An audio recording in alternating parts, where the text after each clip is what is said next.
what federalism looks like. Till now, we've been speaking of federalism in very abstract terms. Let's talk about what federalism looks like when we look at the division of power between central and state governments in our daily lives. This is federalism. We have the federal government, which is the purple lines, think of this as the whole page here, encompassing two different governments, the central government, which is outlined in blue, and the state government, which is outlined in red. As you can see, they look pretty similar in terms of their structures. So let's see what that looks like for us. Let's first expand the central government category. On the executive level, we have the President of the United States, you recognize him right there, and we have Congress in the legislative branch. So that was the executive branch. Our legislative branch, we have our representative in your particular district and your 2 senators. Of course, this depends on where you live, but assuming you live in Oakland or surrounding areas, you likely have Representative Barbara Lee as your congressional representative to the House of Representatives.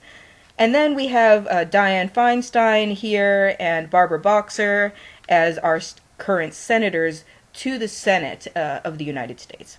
And then, of course, on the judicial branch side, we have the Supreme Court of the United States. You'll see the state government box minimized at the bottom. So let's open that one up and let's see what that looks like for us.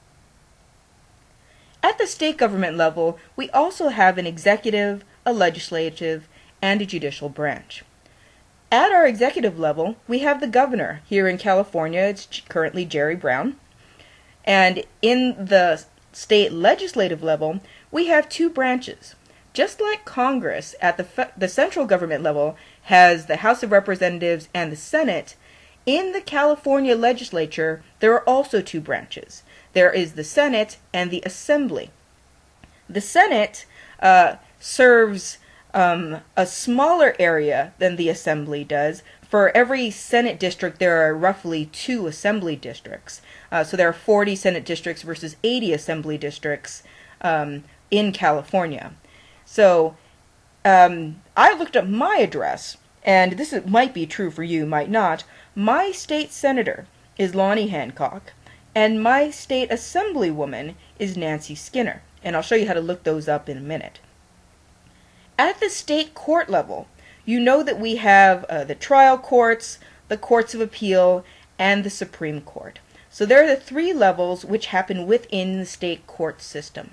There's a state court and there's the federal courts. In the state courts, you have the Superior Court, followed by the Courts of Appeal, followed by the California Supreme. In the federal court system, you have not only the Supreme Court of the United States, but you have the federal courts for the Northern District of California, for example, the district court level, and then you have the Ninth Circuit Court of Appeals for California and the rest of the Ninth Circuit, before you get to the Supreme Court of the United States. Although you can appeal directly from the Supreme Court of California to the Supreme Court of the United States as well. So how do you find out who your particular California representatives are? Well, there's actually a website that is kept by the state legislature at legislature.ca.gov. It's called Find Your Rep, and you can type in your address and your zip code, and it will show you not only who your Senate and your state assembly members are, but it'll give you links to their particular websites, and it'll show you what the districts look like. You can see the purple outline here. That is what the actual districts, what they're drawn to look like. So you can take a look at those as well. So if I'm living at 900 Fallon here at Laney College, then we have Assembly Member Rob Bonta, who is the Democratic State Assembly Member, and he is for District 18. The state senator for this particular area, for the Senate District 9, is Senator Lonnie Hancock, who's also a Democrat. Now, the Senate and Assembly districts can overlap sometimes, but they don't necessarily.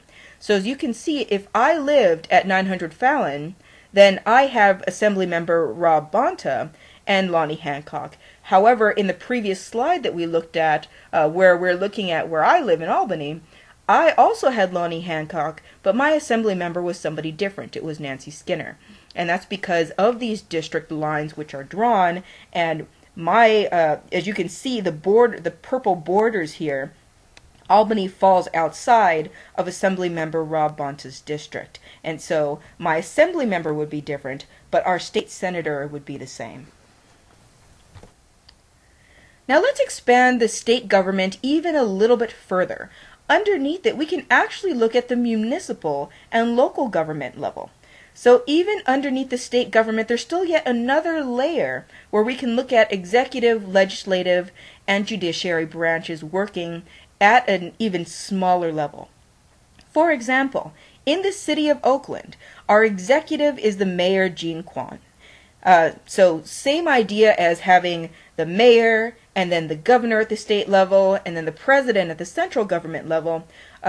We have similar things going on with each of the branches of government here.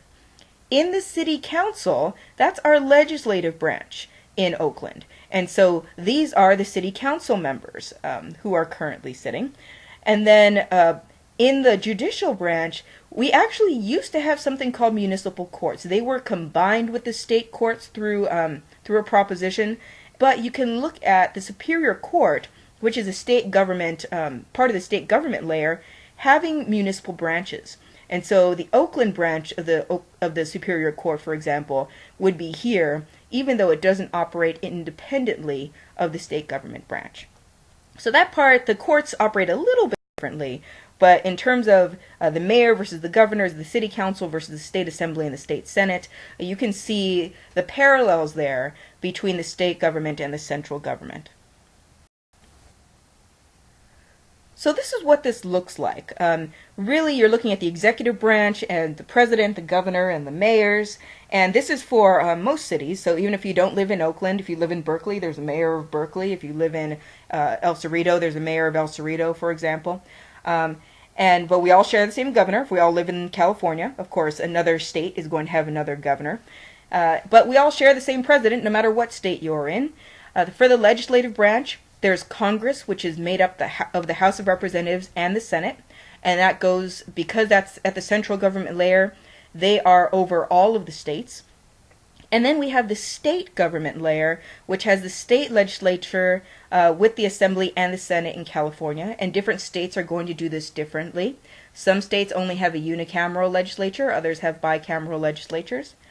And then there's also the municipal layer where we have, for example, the city council. And in your different cities, you'll have different city councils and different city charters, for example.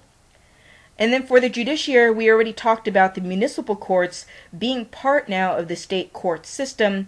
And so really we have a state court system with its 3 levels, and then we have a federal court system with its 3 levels, all culminating in the Supreme Court of the United States, which, of course, is the highest level because they are the interpreters of the Constitution. The buck stops with them.